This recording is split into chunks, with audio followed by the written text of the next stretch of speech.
urinario? No, No, se ve doctor. como evaluación Es de actual del proceso de enseñanza. Ahí Ahora sí. está. Bueno, ¿qué hora tienen? 17:58, doctor. Ya, en punto empezamos, así que no admitimos más a nadie. Otra vez como llegas a las 6 de la tarde. ¿No? ¿Qué eres?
Hola, buenas noches. ¿Se escucha? Sí, doctor. Muy bien, son las 6 en punto y quiero, antes de empezar el tema o la clase, quiero hacer algunas recomendaciones. Mi nombre es Roberto Álvarez. Ando como 20 años en la docencia San Simón. Entonces, conozco muy bien, o creo conocer a los alumnos. Y por encargo del doctor Terán voy a hacerles algunas recomendaciones. Primero, siempre piden un libro de referencia. El libro de referencia es Urología General de Smith. Urología General de Smith. Entonces, lean libro. Ustedes nunca han leído libro, pero por primera vez en su vida no les va a hacer daño. Les prometo, no les va a hacer daño si leen el libro. No recolecten preguntitas de ahí frente de la facultad, para darle un poco de calidad científica, dicen, el banco de preguntas, etcétera, etcétera. Entonces, manejan en su celular, no sé, alguien creo que les manda los antiguos tests y así no así estudian, no es así. Ustedes están en cuarto año y la idea de que ustedes ya tienen que pensar como gente adulta, como gente que va a ser profesional, médico, además, y me voy a referir a alguna situación, por lo que está haciendo, bajen el volumen. Aquí tengo algunos residentes delante de mí que no entienden, pero vamos a ver ahorita un garrotazo. Porque el boliviano es así, no entiende, por favor. ¿Hay atrás? No entiende el boliviano, por favor, no quiere gentileza. Siempre quiere malas palabras, maltrato, etcétera, etcétera. Bien, entonces, se ha masificado un poco la facultad y todas las facultades, todo el mundo quiere ser médico, están en su derecho. Y entonces, quiero mostrarles un estudio que se hizo hace poco y que estoy poniendo esa diapositiva de los 300 que son con que el 20% me escuche y al 20% le vaya bien, soy un docente feliz. Resulta que se han hecho unos estudios aquí en Bolivia, Brasil, con las universidades privadas, la Universidad de San Simón, etcétera, y salen estos datos. Por supuesto que hay todos unos estudios serios y salen estos datos que me permito hacerles conocer y que deberían sacarse una fotografía para que lo tomen en cuenta. Dice que el 20% de los estudiantes, de estos 300 que son ustedes, 3 por 2, 6, sería 60, estudian. Pues quiere decir que leen el libro, revisan algún otro artículo, alguna revista, etc. Y si estudian, ¿qué sucede? Se supone que aprenden. Y si aprenden, el examen es pues pipoca. Les va muy bien en el examen y pasan de curso. Hay un otro porcentaje que es mayor. El 40% de estos pacientes estudian, pero no aprenden. ¿Qué quiere decir eso? Solo memorizan lo suficiente para que den su examen y pasar de curso. Esta mañana hemos probado con los alumnos de práctica y a algunos les hemos preguntado qué había sido la ciprofloxacina. Y es evidente que no sabían. Les hemos preguntado qué antibióticos pertenecen a la familia de los macrólidos y tampoco sabían. O sea, hemos preguntado y no saben. Y cuando hemos preguntado qué han hecho esta vacación, nos han dicho que han ido desde Disneylandia en no sé qué discoteca de Camino a Quillacol, con un DJ de Sipe, etcétera. Entonces, eso no puede ser. Se supone que el estudiante de medicina, cuando si alguien vive por Caracara, ahí hay un centro de salud, puede ir. El aprendizaje no se le puede coartar a nadie. Va y se habla con el jefe de ese centro de salud, dice, quiero venir a ver qué están haciendo, cómo funciona esto. Y los que viven al norte hay un hospital del norte. Los que viven en el temporal hay un centro de salud en el temporal. Los que viven en Vinto, se hace una carta, se busca el centro de estudiantes y se asiste a aprender la parte práctica y a la parte médica. Están en cuarto año, no se olviden. No puede ser que no se dediquen. El que quiere ser médico tiene que dedicarse 24 horas a la medicina. Tiene que soñarse con la medicina, repasar la anatomía, por ejemplo, los antibióticos, fisiología. ¿Por qué odian al Guyton? Quisiera que sus papás me estén escuchando para que se den cuenta que odian al Guyton. Puedo apostar que de los 300 que son, 10 deben tener el Guyton. Los que están, no saben. O ya lo han vendido. Entonces, este porcentaje del 40% que estudian, no aprenden, pero pasan de curso, dicen los que saben, los pedagogos, etcétera, etcétera, que yo como docente debo dedicarme a esto para hacerles entender que sí tienen que aprender para pasar de curso y que este 20% pueda subir a 40, 50, de repente al 60%. Esa vendría a ser mi función como docente. Espero que me estén escuchando y estén asimilando lo que digo. Y al final aquí hay un 40% que no estudian, no aprenden. No estudian, no aprenden, se sientan en el examen, pero pasan de curso. Y eso está demostrado desde hace años. Me siento al lado del que sabe, le tiro una chequeadita y algunas al azar, porque ahora no hay preguntas de complementación, no hay preguntas difíciles, o hay de que hagas una pregunta difícil. El centro de estudiar no sé quiénes, los interculturales y no sé quiénes se nos vienen encima. Entonces así no podemos ser médicos. Ejemplos bastan. En nuestro medio hay una forma de viveza criolla.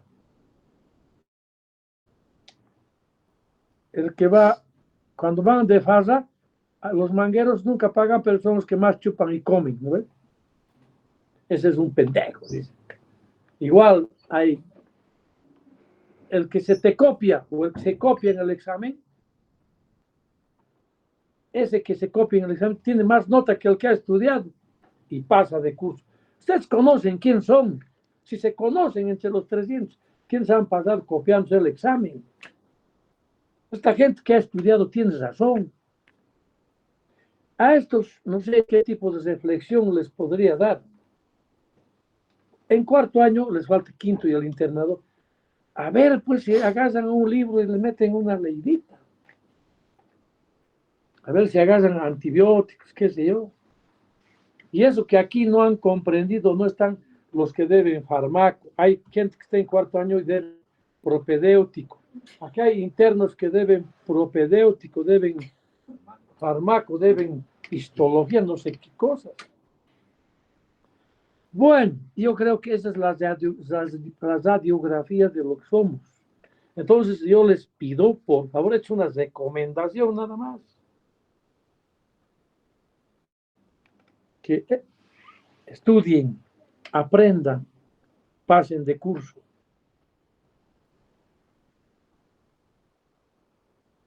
Aquí alguien me está diciendo que también diga que en el examen para la residencia médica resulta que los de San Simón no hay por aquí.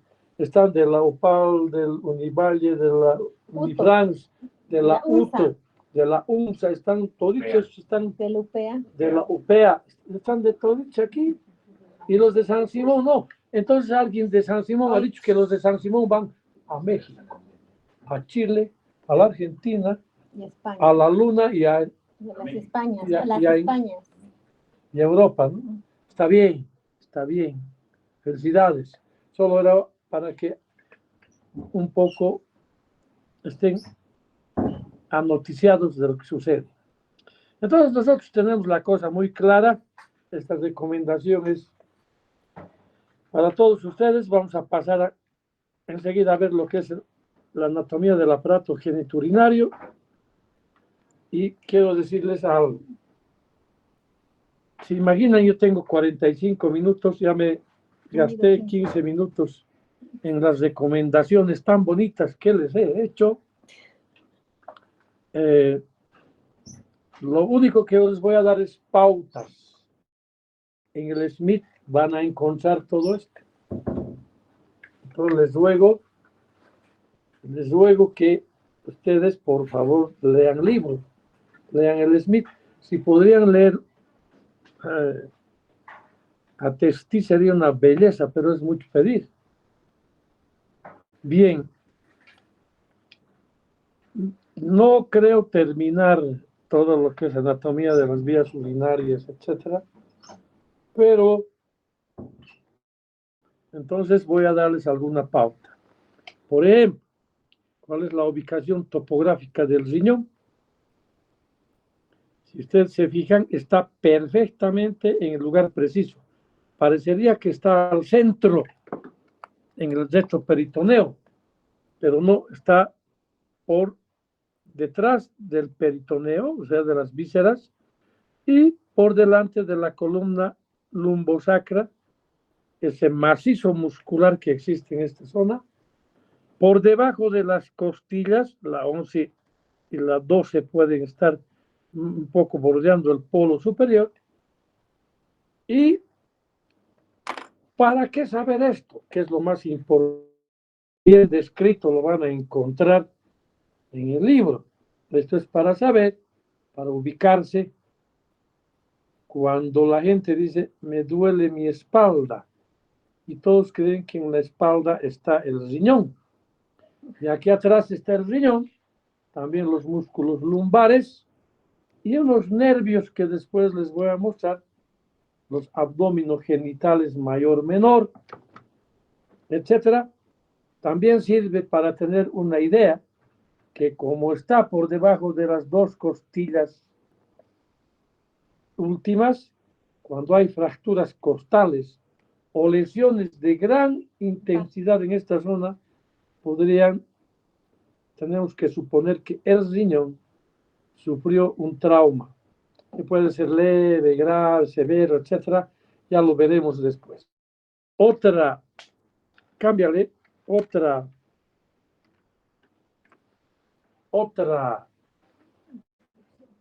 diapositiva interesante es esta.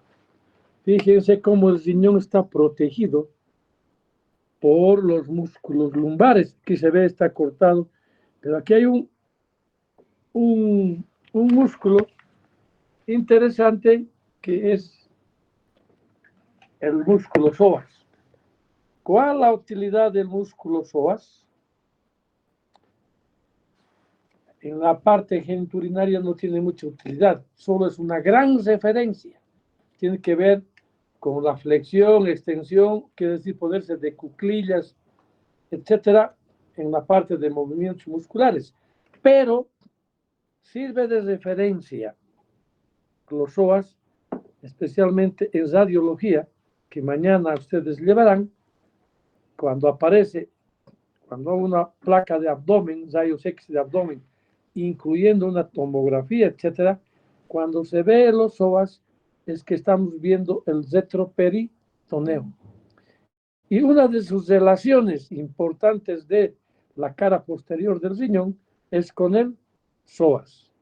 Y ustedes pueden ver ese par de nervios que hace un momento les nombré, el abdomino genital mayor y menor, que pasan por detrás del riñón y se extienden hacia el abdomen y hacia el genital.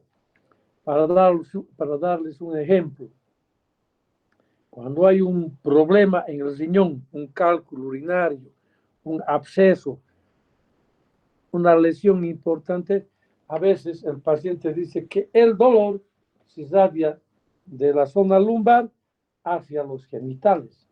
Y esto es bien útil especialmente en pacientes que tienen dolores cólicos por cálculos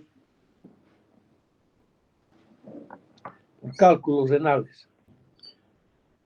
¿Qué más podemos ver aquí? Una de las relaciones importantes aquí atrás es estas figuritas segmentadas, es para un poco decir, ¿y cuánto miden los riñones? No van a encontrar en el libro 12 por 6 por 3, es sencillo. ¿Qué necesidad tenemos de saber eso? Porque no faltan algunos que dicen, ¿para qué yo tengo que saber estas cosas si el ecografista me va a mandar todo digerido? Pero te puede mandar mal también, porque hay ecografistas que no saben las dimensiones o no te mandan las dimensiones. Entonces debemos saber eso. Si ustedes saben cuánto pesa un riñón, mejor todavía.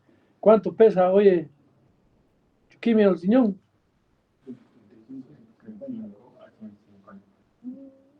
120 gramos, ya, listo. No vamos a perder la amistad por 5 gramos. Entonces hay que saber estas cosas. Esta ubicación topográfica es interesante. Ya deben saber ustedes por qué el riñón del lado derecho es más bajo que el izquierdo, por la presencia de una víscera maciza, que es el hígado. Entonces ahí están los riñones más despejados, hay una segmentación de los riñones, no vamos a ir, aquí estoy. Pero ya. Ahí están bien, muy bien, aquí. No está, ahí está bien. Ahí está bien. Entonces aquí vamos a ver una cosa bien interesante, el riñón derecho. Esto es muy bonito saberlo porque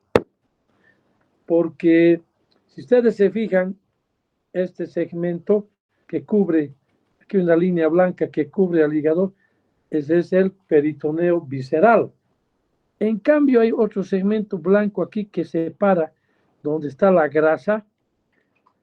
Estas cosas que están dividiendo son lo que corresponde a el peritoneo o el retroperitoneo, el visceral y el retroperitoneo.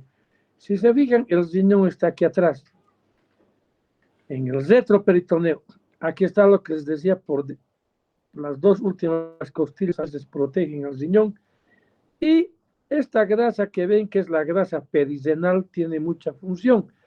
Estito que está aquí se llama también la gerota y evita, hace de colchón, de esponja, para que no se golpeen las vísceras y se vayan a dañar.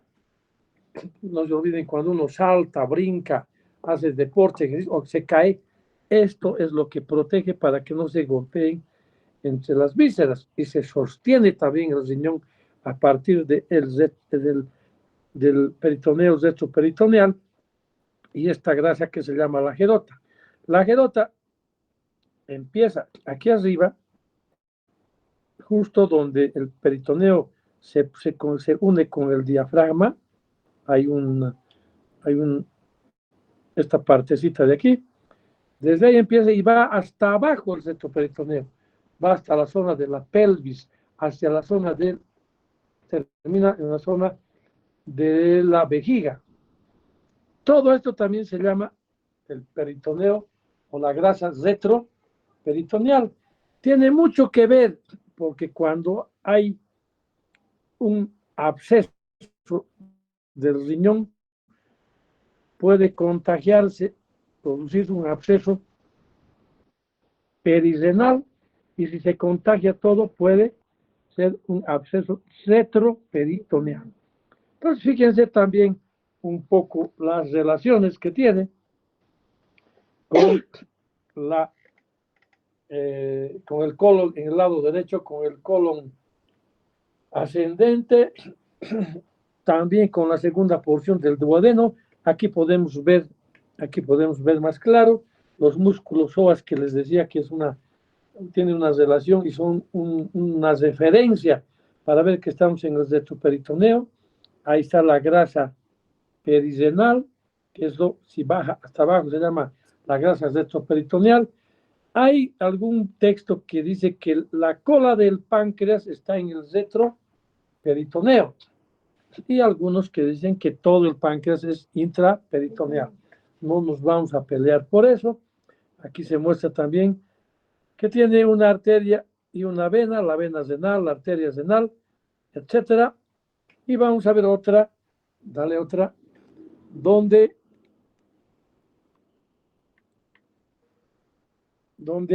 podemos ver más claramente cómo es el tema de la arteria y de la vena. Cuando hablamos del lado derecho, es importante cuál de los vasos grandes o los grandes vasos está a la derecha y cuál está a la izquierda. Wilder.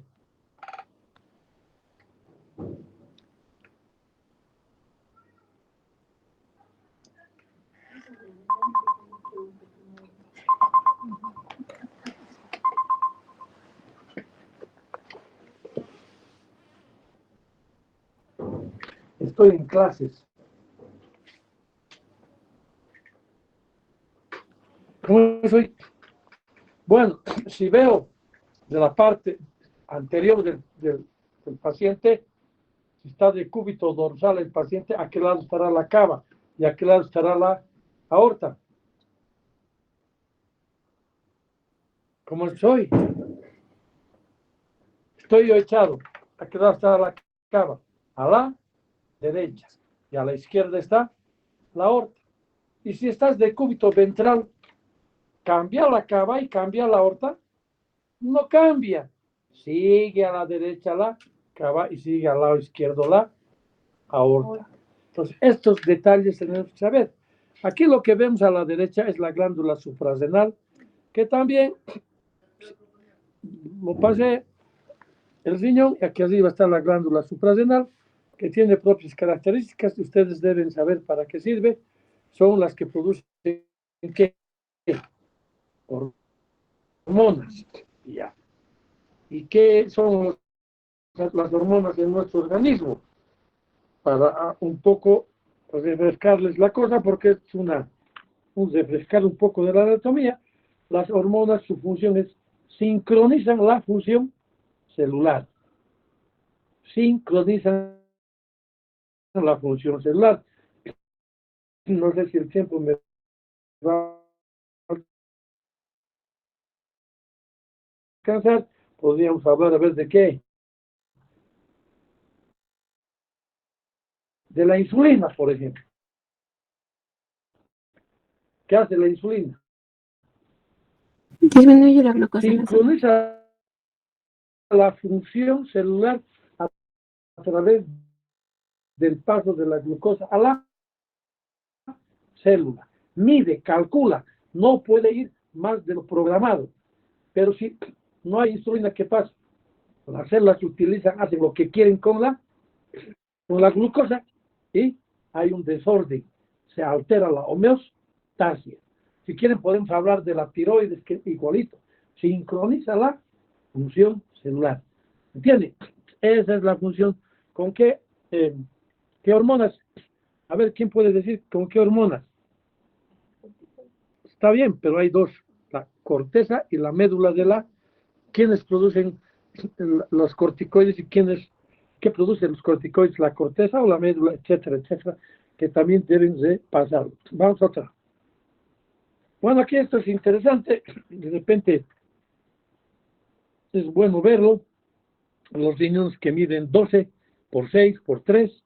Ahí podemos ver la disposición que puede haber defectos anatómicos también.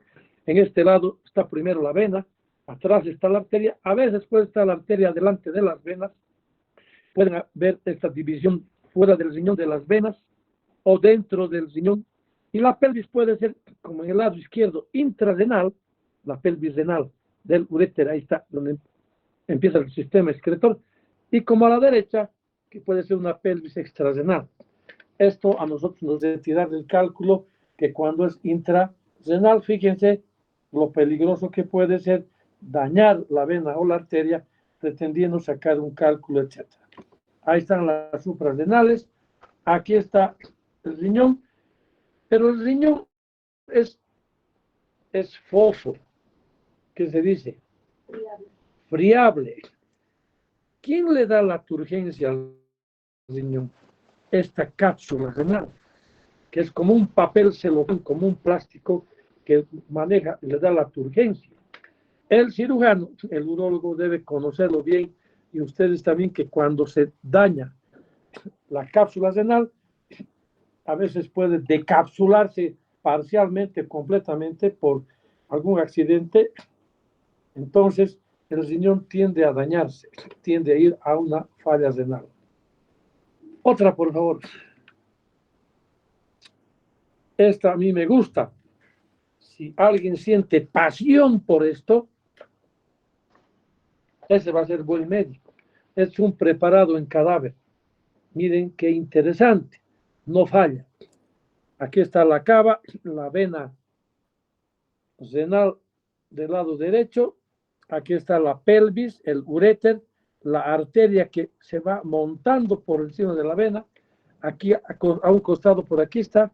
De aquí está, es la aorta. Fíjense, también podemos demostrar que el riñón derecho, la vena renal derecha es más corta que la vena renal izquierda, porque tiene que pasar lo que es la aorta, ¿no? Y invertido, la arteria renal derecha es más larga que la del lado izquierdo. Son detalles que debemos ver. Tal vez este detallito más. Esta es la vena espermática derecha, que viene directamente en Y. Aquí está la Y invertida y vacía su drenaje sanguíneo a la cava en Y. En cambio, en el otro lado, en el lado izquierdo, es en T.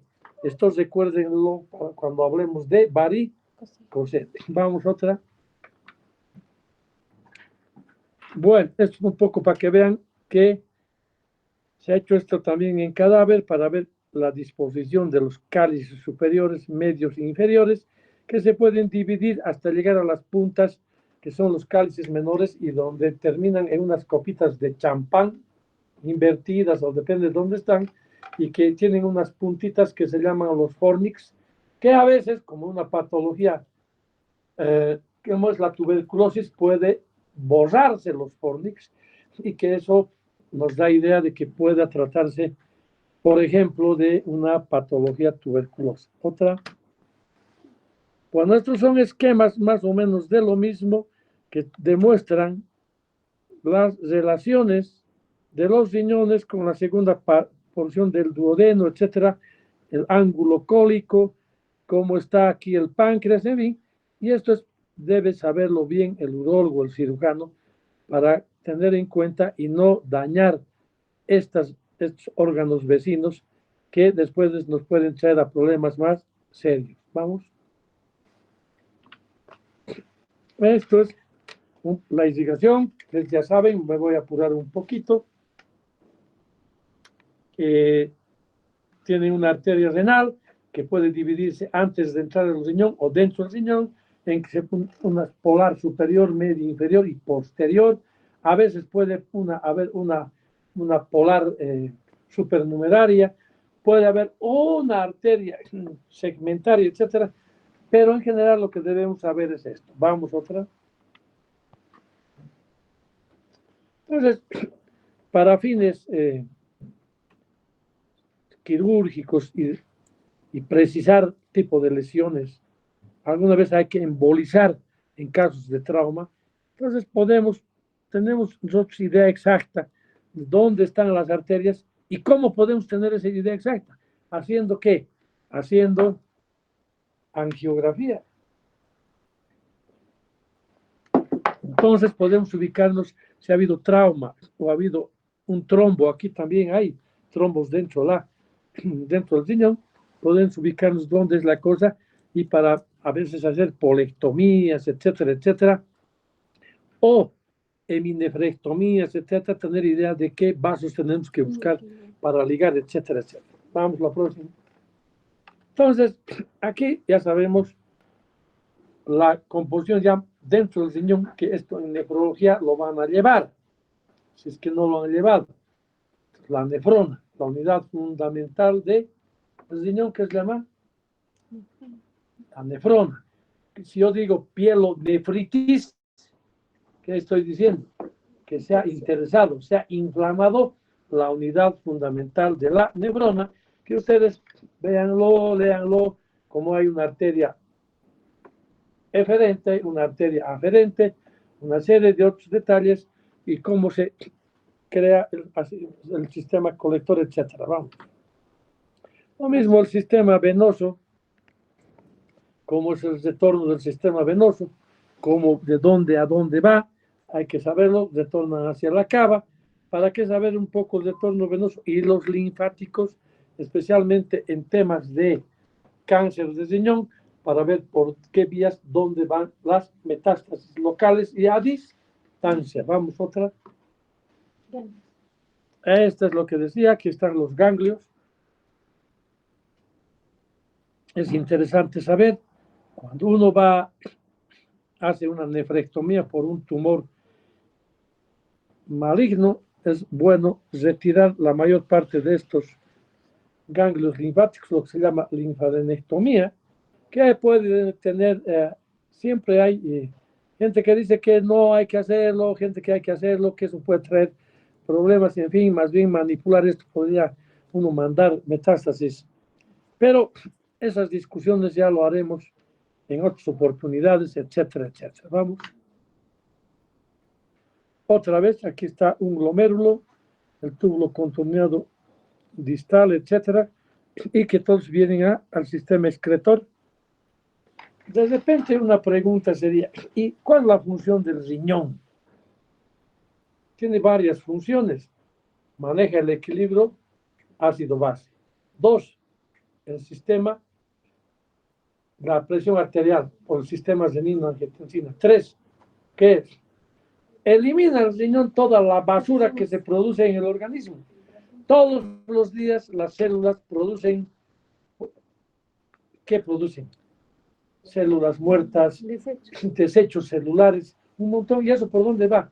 Vía linfático llega a las venas y de las venas llega, por la vena van al riñón y en el riñón se filtra toda la basura que hay. Entonces el riñón elimina eso. Por eso un examen general de orina es importante que lo sepan, porque a través de la basura que eliminan los riñones podemos encontrar la punta del olvillo de alguna patología que puede estar sucediendo en el riñón o en otra parte que no sea el riñón. ¿Qué otra hemos dicho? ¿Qué otra cosa más? Control de la presión. Claro, la eritropoyetina es importante porque tiene que ver con la nacimiento, formación, producción a través de la médula ósea de los glóbulos rojos y otros más. Entonces, y tiene más ítems el riñón que hay que estudiarlo de a poco. Hay un síndrome hepatorrenal, sería bueno que los repasen. ¿Por qué razón? ¿Qué tiene que haber esto? Debido a qué producción se sucede esto. Hay un síndrome cardiorrenal y en fin, este tipo de síndromes donde vamos a ir repasando una serie de funciones fisiológicas que tienen que ver con la función del riñón. Vamos a otra. Bueno, esto de aquí, léanlo en el libro, no voy a pasar, voy a irme más para mostrarles esto que les mostré, esto que a veces es importante saber, porque cuando vemos una urografía excretora, u otro tipo de exámenes, este es un cáliz menor, esto es lo que, los cálices menores y estas puntas son las que se llaman los fornix. A veces cuando está amputado, esto no es normal. Entonces, los radiólogos saben esto y nos mandan. Y aquí, si para saber dónde está el cáliz superior, puede estar aquí, a ver, unos cálculos, aquí en el centro del grupo calicial, en el cáliz medio, en el cáliz inferior. Esto es importante saber en urología, especialmente para hacer cirugía percutánea, para entrar con el nefroscopio desde la piel, entrar directamente con el nefroscopio, llegar cabalito sin hacer daño al riñón, más bien, sin tratar de hacer mucho daño, porque se perfora el parénquima renal para retirar los cálculos que podrían estar ahí. Cuando termina los cálices y aparece el cáliz fuera o dentro del riñón, hay una estrechez fisiológica que a esto se refiere, y una estrechez fisiológica que son tres en el uréter, y que es la unión urétero-pélvica, la unión pielo-ureteral o urétero-piélica, o pélvica también. Vamos a otra. Bueno, la inervación del plexo renal, los linfáticos son todos los lumbares. Aquí estamos, vamos a hablar un poco de los uréteres. Los uréteres tienen más o menos una medida entre 25 y 30 centímetros. Claro que dependerá del tamaño del enfermo. Si un tipo tiene 2 metros, va a ser más grande el uréter. Y si en cambio es chaparrito de unos 50, como estoy viendo por aquí alguno, entonces el uréter puede tener 20 centímetros, menos, 18, etc. Dependerá. ¿Qué pasa con el uréter? ¿Dónde está ubicado? Ahí siempre hay una pregunta. ¿Qué parte del uréter es intraperitoneal y qué parte es extraperitoneal? Y la respuesta es: todo es extraperitoneal. Está en el retroperitoneo. Tiene 3 estrecheces fisiológicas. Una, la unión urétero-piélica, que hace rato dije, el entrelazamiento con los vasos ilíacos, y otro, la parte intramural, la que entra dentro de la vejiga.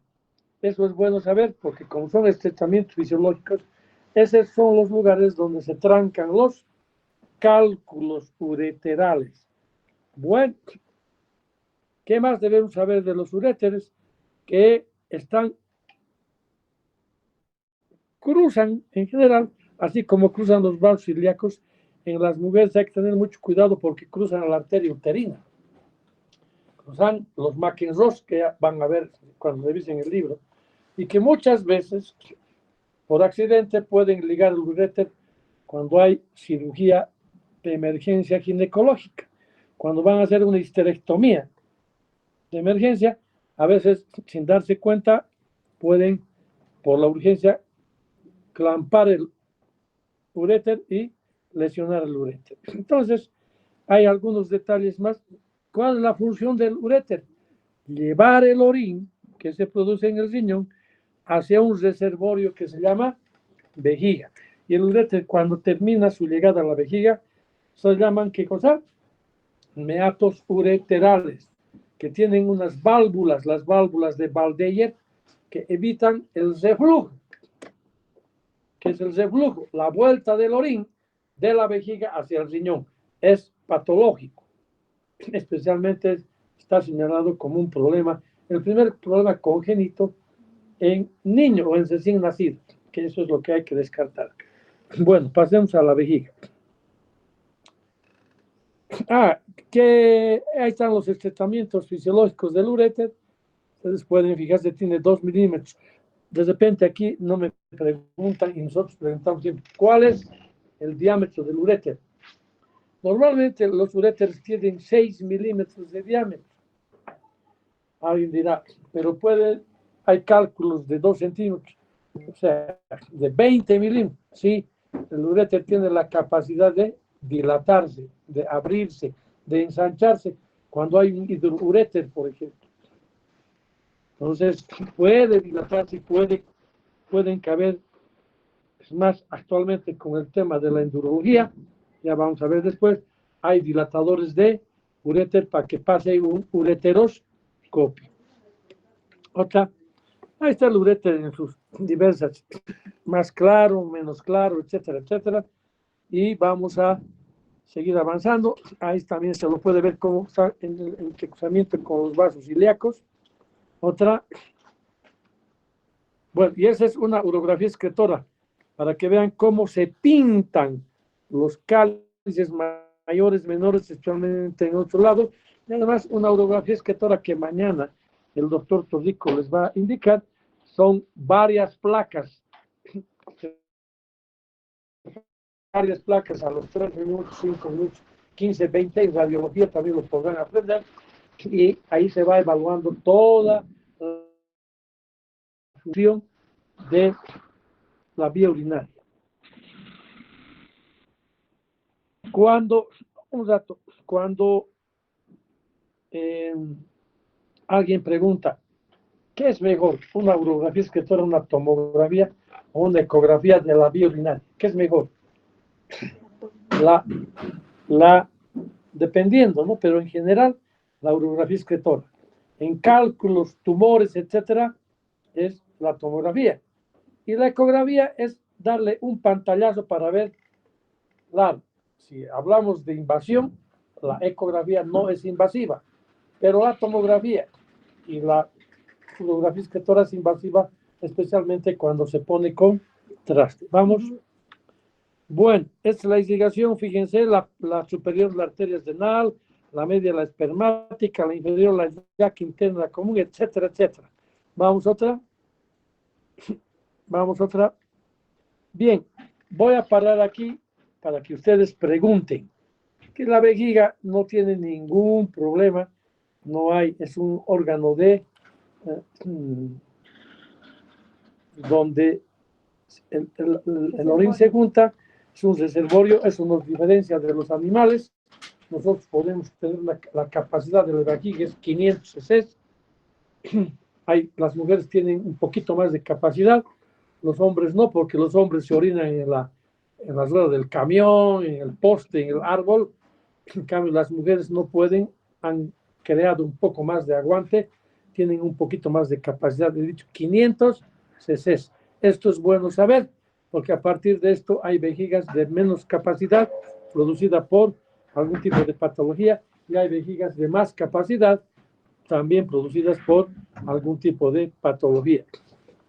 Bien, a ver, ¿qué hora tienes tú? 43. Nos falta todavía, dale nomás la vejiga más. Bueno, aquí tenemos un poco de las relaciones de la vejiga. La vejiga tiene irrigación por las vesicales, que son superior, medio, inferior. Las superiores son ramas de ¿dónde? Las medias son ramas de la hipogástrica. ¿Qué se llama también la hipogástrica? Ilíaca interna. Y también hay ramas de, casi todas son de estas, y también hay ramas de las arterias de las arterias del recto. Entonces, igual el retorno venoso más o menos va siguiendo las mismas cosas. Y aquí de repente es bueno hablar de los linfáticos, porque los linfáticos son los que están para cabos, para aórticos, intercabo aórticos, etcétera, etcétera.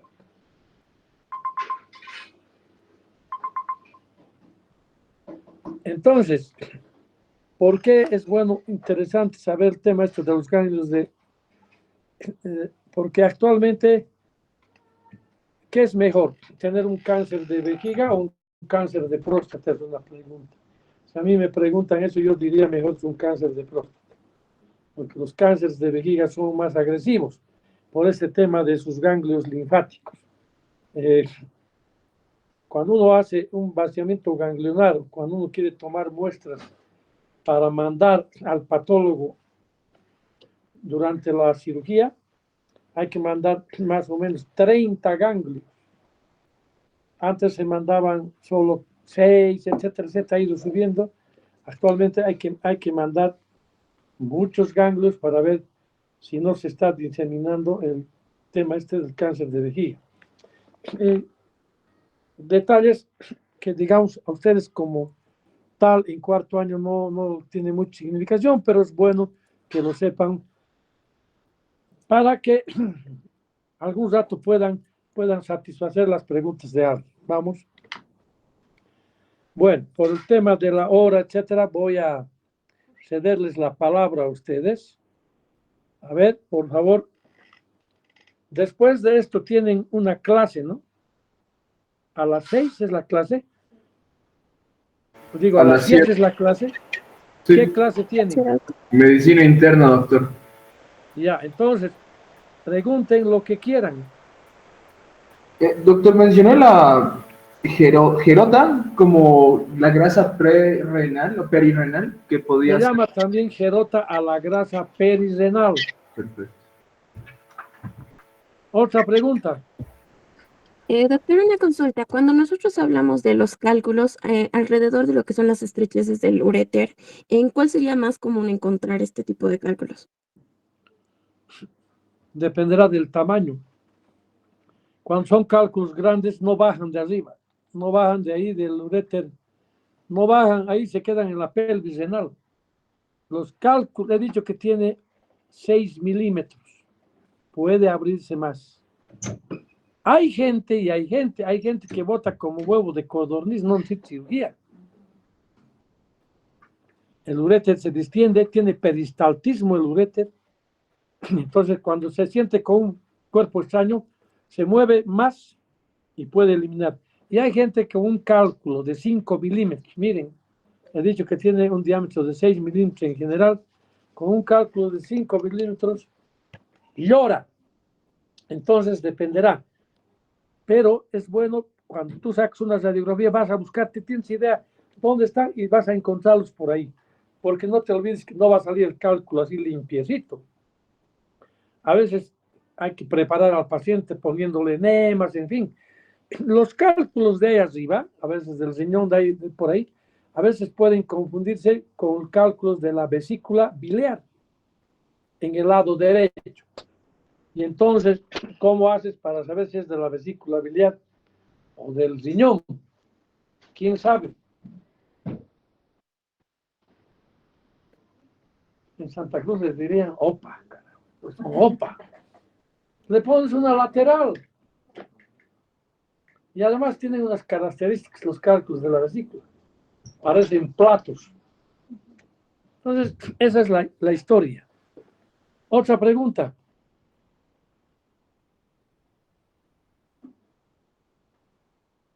Hola. Doctor, en caso de que los cálculos se llegasen a fusionar con el ureter, ¿cuál es la mejor conducta que podríamos tomar? Tal vez se puede encarnar en el uréter. Ahora con la endurología es no hacer herida. Pones un lente, un ureteroscopio, lo ubicas. Entonces hay un canastillo. Ese canastillo es para que no se mueva el cálculo. Y agarras. Puede ser el láser, puede ser el neumático o el hidro con aire. Ese es el neumático. Y el otro es hay uno más que machucan al cálculo. Tac, tac, tac, tac, tac. Lo destruyen. Y listo. Con el canastillo se baja ahí y dependerá, tú tienes que tener la idea que tanto lo has inflamado al cálculo, digo al uréter, que tanto lo has inflamado al uréter, que puede obstruir. Y para que no obstruya, le dejes un catéter doble J, que mañana pasado vamos a hablar que ha sido catéter doble J. Bueno, para que puedan asistir a su otra clase, etcétera, vayan al baño, en fin. Muchas gracias por su atención. Por favor, seamos cumplidos con la hora. Ya les avisaremos a tiempo. Mañana va a dar el doctor Torrico, pasado doy yo, después el doctor Lara, etcétera, etcétera. Muchas gracias y hasta mañana.